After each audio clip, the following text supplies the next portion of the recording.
Hello ladies and gentleman, कैसे हैं आप लोग। उम्मीद करती हूँ बेचैन होंगे और वक्त है कि कट ही नहीं रहा होगा मेरे व्लॉग के इंतजार में। यहाँ पर जनाब आज ईद का दिन है और मैंने नमाज अदा करने के बाद पेट पूजा की और उसके बाद जल्दी से हम सब हो गए रेडी।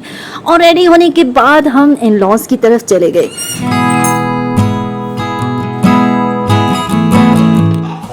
जनाब यहाँ पर मैं पहुँच गई हूँ इन लॉज, जहाँ पर बच्चों ने किया एंजॉय कैट के साथ। एज यू नो, बच्चों को एनिमल्स बहुत पसंद होते हैं।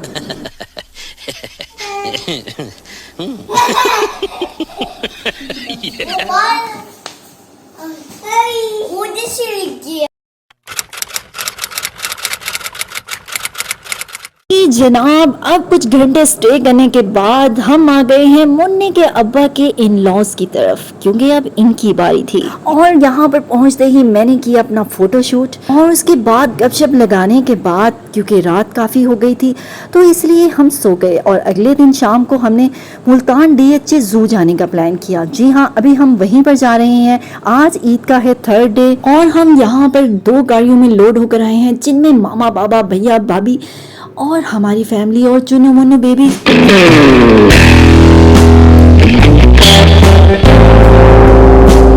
इस जू के बारे में आपको बताती चलूं कि ये नया बना है। वैसे एक दफ़ा मैं पहले यहाँ पर चक्कर लगा चुकी हूँ, अब इसे आई थिंक साल हो चुका है। अगर आप नहीं गए तो आप ज़रूर विज़िट करें। यहाँ पर मैं आपको एक और बात बताती जाऊँ, यहाँ पर रोड पे बहुत सारे एनिमल्स थे जो हमें वेलकम करने के लिए खड़े किए गए थे, जिनमें था डायनासोर, जिराफ और एलिफेंट।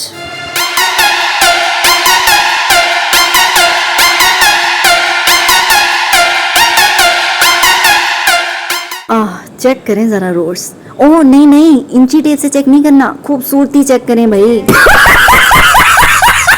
और जनाब यहाँ पर आके हमें ये पता चला कि एनिमल्स का रश बहुत लगा हुआ है। अरे नहीं, एनिमल जू से बाहर नहीं आ गए। और भाई सोशल एनिमल्स की बात कर रही हूँ। जनाब यहाँ पर हम जू में एंटर हो चुके हैं और यहाँ पे पहला सेक्शन ही जू का तोतों कबूतरों पर था। बच्चों ने बहुत एंजॉय किया क्योंकि यही तोते कबूतर इनको ज़्यादा पसंद हैं। और अगर जू की टिकट्स के बारे में मैं आपको बताऊं तो जू क्योंकि नया था तो इसलिए इसकी टिकट नहायत ही कम थी। इससे पहले साल पहले तो बिल्कुल ही कम थी और उससे पहले जब ये बिल्कुल मतलब फर्स्ट टाइम ओपन हुआ था तब तो नो टिकट थी, कोई टिकट नहीं थी। तो अब जो टिकट हमने दी है वो बच्चों की आई थिंक 50 रुपीज़ थी और बड़ों की 150-200 तक की थी। बच्चों को लेकर आए और खूब एंजॉय करके जाइए। हम जल्दी से ये जानवर एंजॉय कर लें, इसके बाद मैं आगे चलकर आपको जू की एक बहुत ही इंपॉर्टेंट बात बताने वाली हूँ।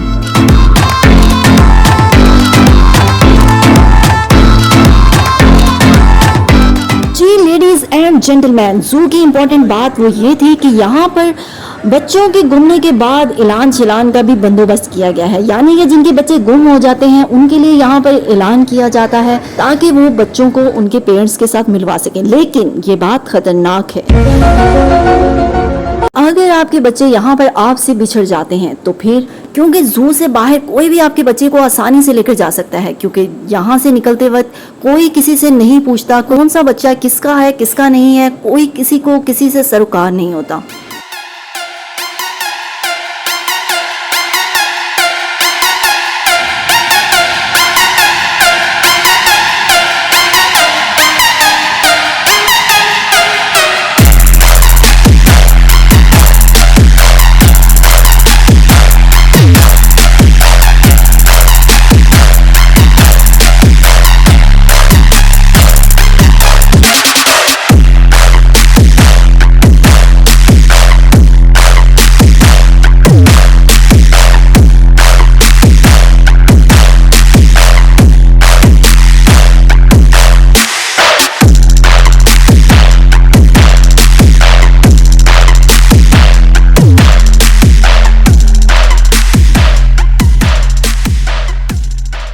और जनाब यहाँ पर शाम हो चुकी है। अद्दे जानवर हमने देख दुख के मुकाशु खा लिए हैं। अब हमें भूख लग गई है, हमने सोचा कुछ खा पी लें।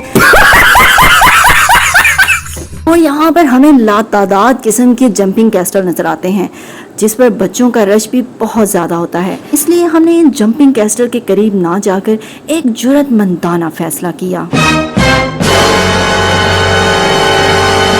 नाजरीन और हाजरीन, यहाँ पर जानवरों के खाने का वक्त हुए जाता है और यहाँ चिटी चिटी बतखा देखने के बाद हम एक लकड़ी के छोटे से ब्रिज पर गए जो कि बड़ा ही कलरफुल था। मल्टी लाइट्स ऑन थी, बच्चों के लिए बहुत ही अट्रैक्टिव थी।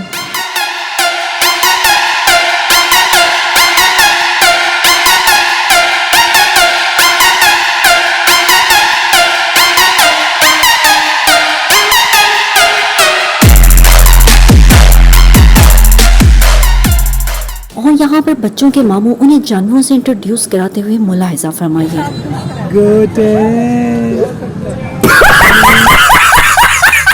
लो गाइस, यहाँ पर जू के आखिरी जानवर थे जो हमने देख कर मुका दिए हैं। रात की इस अंधेरे जू में सिर्फ एक ये पॉइंट था जहाँ पर आपकी तस्वीरें बहुत खूबसूरत आ रही थीं। जी जनाब, अब हम आ गए हैं जू से बाहर और हमने यहाँ पर डिसाइड किया है कि कुछ ही फासले पर कश्मीर पार्क भी है, वो भी नया खुला है, क्यों ना हम वहाँ पर चलें।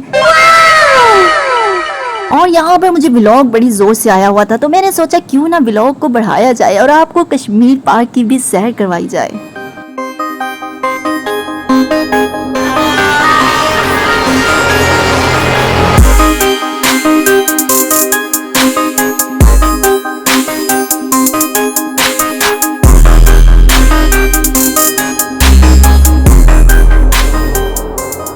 जनाब, हम यहाँ पर कश्मीर पार्क पहुँचने वाले हैं और यहाँ पर ईद का थर्ड डे होने की वजह से बहुत ज्यादा रश था।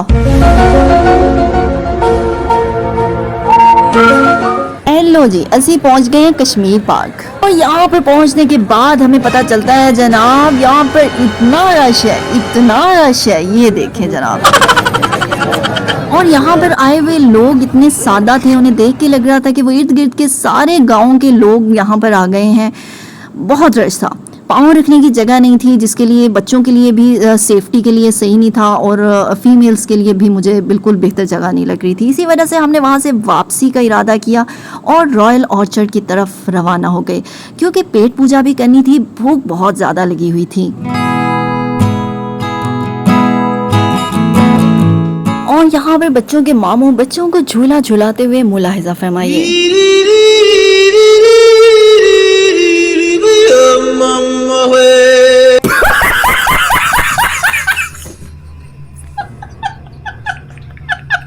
जनाब, यहाँ पर आने के बाद हमें एक बुरी खबर मिली और वो बुरी खबर ये थी कि रॉयल ऑर्चर्ड हम खाना खाने के लिए आए थे और जिस रेस्टोरेंट में खाना खाने के लिए आए थे वो बंद था।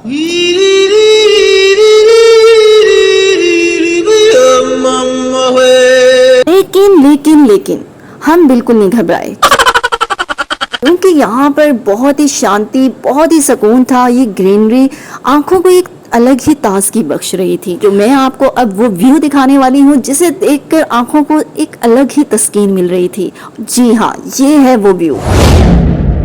और यहाँ पर हम ठंडी हवा में सांस लेने के बाद और बच्चों को एंजॉय करवाने के बाद अपने घर की तरफ रवां तवां हो गए। और यहाँ पर मैं आगे चलकर आपको एक ऐसी जगह दिखाऊंगी जहाँ पर वेडिंग शूट और सॉन्ग्स के शूट, डिफरेंट किस्म के शूटिंग्स होती रहती हैं। जी हाँ, और ये है वो जगह जहाँ पर मर्दों की खुशियाँ आखिरी सांसें ले रही होती हैं।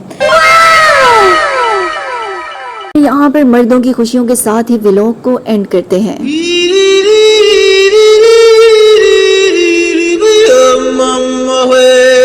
अरे रुके, चैनल तो सब्सक्राइब करते जाएं। हाँ जी, चैनल सब्सक्राइब कर लें, अपनी दुआओं में याद रखिएगा और अपने प्यारों का ख्याल रखिएगा। अल्लाह हाफिज।